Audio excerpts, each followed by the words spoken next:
across multiple realities and dimensions. And what if it was coming for us? This is the Scarlet King, believed by many to be the ultimate evil behind much of the trouble the Foundation has faced. He's my favorite Some even speculate that SCP. fighting him was the reason the Foundation was created in the first place. But what exactly is the Scarlet King? He's known by many names, almost always including some allusion to the color red, and then a reference to royalty or power. Harak, Kaharak, the Red Shah, the Crimson Khan, PTE 616 Mendez Ex Machina, the Laha Raja, and, of course, SCP-001, to name a few. And like many of the Foundation's mysterious enemies, stories about his true nature and origins abound and are often contradictory.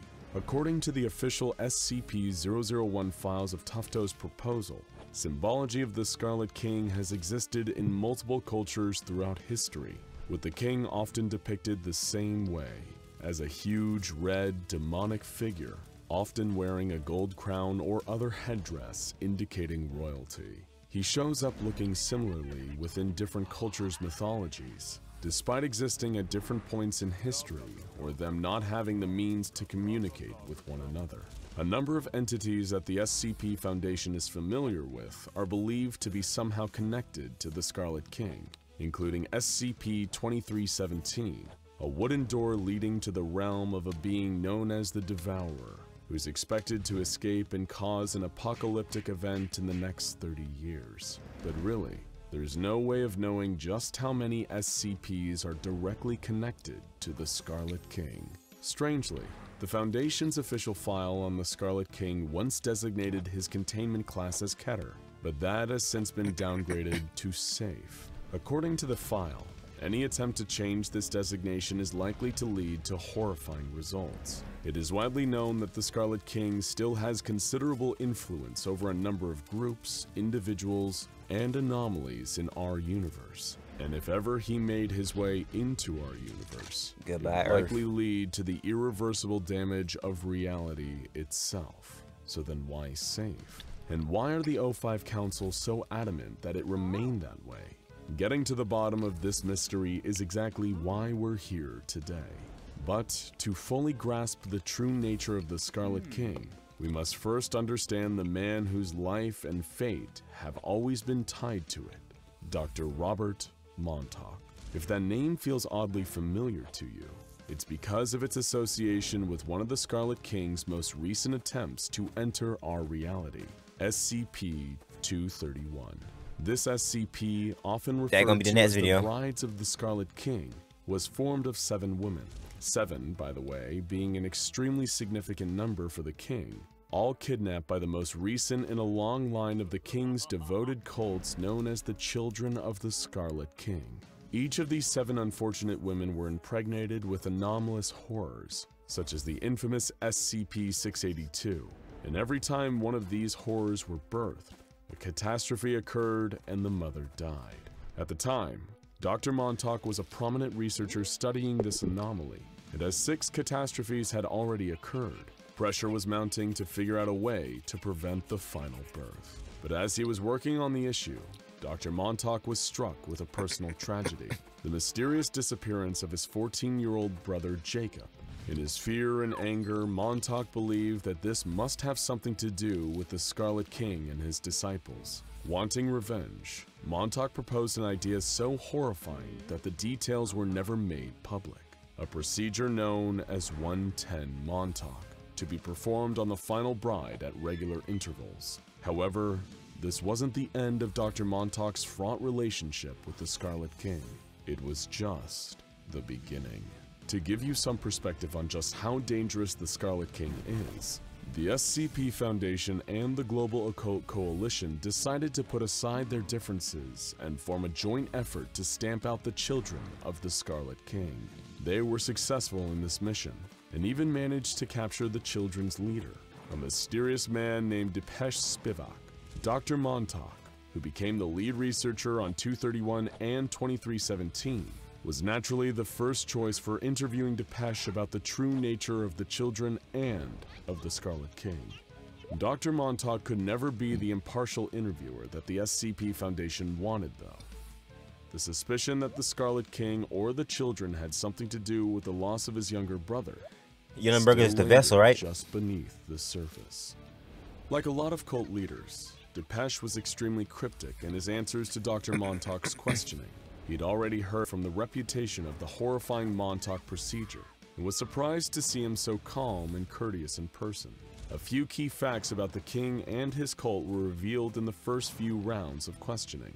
The children had once worked with the Serpent's Hand before being excommunicated for their allegiance to the king, and they had stolen sacred texts from the mystical Wanderer's Library to assist in their summoning rituals. Depeche also revealed that the Scarlet King is bound by 3 laws: the law of blood, the law of concrete, and the law of howling. Dr. Montauk, confused and frustrated by Depeche's secrecy, had to learn more. He found an old memoir from a former member of the Children of the Scarlet King, Jack Hirsch, who had the ability to invade the minds of people from the past and experience what they experienced. He recounted a battle between the Scarlet King and his followers and a group of time-traveling Turkmen warriors from SCP-3838. Hurst saw both sides of the battle. From the perspective of the Children of the Scarlet King, their lord ruled over them from an immense fortress embedded in a volcano. From the perspective of the Turkmen, the children were starved and beaten peasants, commanded by the king's voice in the roaring howl of the wind. Montauk also found extensive records of summoning rituals performed by various Scarlet King-aligned cults. Interestingly, some of them incorporated the use of carved SCP Foundation symbols. What could this mean? Montauk returned again to Depeche, who finally gave him the truth about the law of blood. This is the law of the Scarlet King. It's defined by poverty, violence, starvation, hate, and most of all, fear. Like the serfs in the Middle Ages, persecuted by and subjected to violence from the nobles. To the Children of the Scarlet King, this sense of holy pain and awe is the only way to live. Made this to a fucking movie, Hollywood. What you? Not Hollywood, but you know what I mean. Modern age defined by empty safety and false comfort. All the SCP stories are Hollywood material, bro. Movie material. Knowledge, technology. This is everything that the Scarlet King despises. But the mystery only deepened as Montauk found files from a former Foundation operative by the name of Agent de Beauvoir. Montauk learned that the Scarlet King didn't seem to appear until after the Foundation was created. And in fact, it seemed that the greater interest the Foundation took in the Scarlet King, the more powerful he became. How could this be? Things were also getting stranger on a personal level for Dr. Montauk. Depeche repeatedly pressed him about his brother's disappearance and the Montauk procedure during the interviews. Little by little, it was beginning to take its toll. The questions still plagued him. What was the law of howling? Who or what really is the Scarlet King? How did he come to be? Montauk's search was causing him to act more like the Children of the Scarlet King, ranting about the horrors of the modern world, how all of us are living a lie, how the only to live is suffering under the dominion of the Scarlet King. This philosophy is summed up in the words of one cultist named Ariadne Cartwright, who said, "We must learn what it is to die, to be enslaved, truly, brutally enslaved, with no compassion or compunction from our masters. We must learn what it is to be taken towards a single purpose, to know and truly understand our lack of agency. We must be beholden to the words of gods and darkness, the tempest-tossed refuse of a race of fools. We must kill modernity, postmodernity, with all its analysis and sneering observation. There is only one rule, the rule of chaos, for humanity, for life, for the Scarlet King." Basically, anytime humanity tries to exert control over the world, the Scarlet King gets stronger. Every time they try to understand or organize or categorize their world, the Scarlet King gets stronger. As colonial and imperial powers conquered and invaded lands like India, Africa, and South America, and subjugated their beliefs under Western ideas, the Scarlet King grew stronger. Montauk was beginning to truly understand the power of his enemy here. And even worse, he was starting to understand his part in it. Montauk, slowly being driven mad by the knowledge he was gaining, realized that the Scarlet King's greatest enemy, the SCP Foundation, was also its greatest asset. Every time they tried to understand the monster, to give him some kind of comprehensible form, they only made him more powerful. Just in time with Montauk's new revelation, a red crack appeared in the wall of Depeche Spivak's containment cell, a portal to the realm of the Scarlet King. Foundation staff found they were unable to enter the cell, and Depeche demanded a final interview with Montauk. With no other options, the Foundation relented. In their very last conversation, Depeche congratulated Montauk for finally understanding what he was dealing with. The Scarlet King, Depeche told him, is an idea, a concept. He is a being given power through the conflict between the old and the new. Like a cosmic This entity. is the law of the Howling. The Scarlet King's endless rage at the direction the world and humanity has taken. The King, according to Depeche, hated the Foundation's belief that science and rationality was the true path to progress. The King saw this as little more than petty arrogance. The reason Montauk's procedure on the final bride of the Scarlet King was so effective was because it wasn't born out of science. It was born out of hate, pain, the desire for revenge, and in the Scarlet King's realm, that would be all there is. Unless our world, and especially the Foundation, changed its course, the Scarlet King's rise to absolute power would be inevitable. Montauk, his mind practically gone, asked one last question. Did the children or the Scarlet King take his brother, Jacob?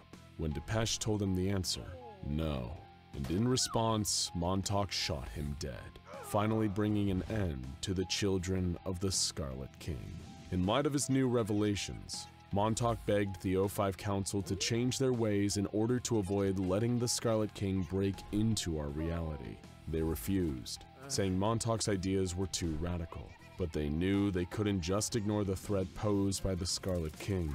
They would have to take some steps. And so the O5 Council of the SCP Foundation, the most powerful and secretive group in the entire world, in order to prevent the most dangerous threat that humanity has ever known from breaking into our reality and enslaving all the people of the world, finally did something.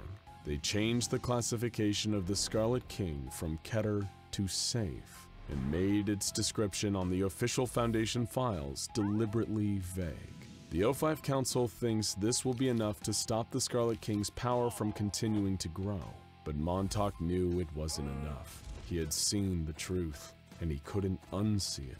While the Foundation was going on as normal, Montauk grew to despise them. He knew the Scarlet King was coming. He knew that he couldn't be stopped, and that our whole reality was little more than sitting ducks. Dr. Robert Montauk is no longer a researcher for the SCP Foundation. No, Dr. Robert Montauk chose a different path. He's now a child of the Scarlet King, a devotee of madness, hate, and chaos. You can't beat the Scarlet King after all. Join him. And as the old adage goes, if you can't beat him, join him. Now go watch SCP-682.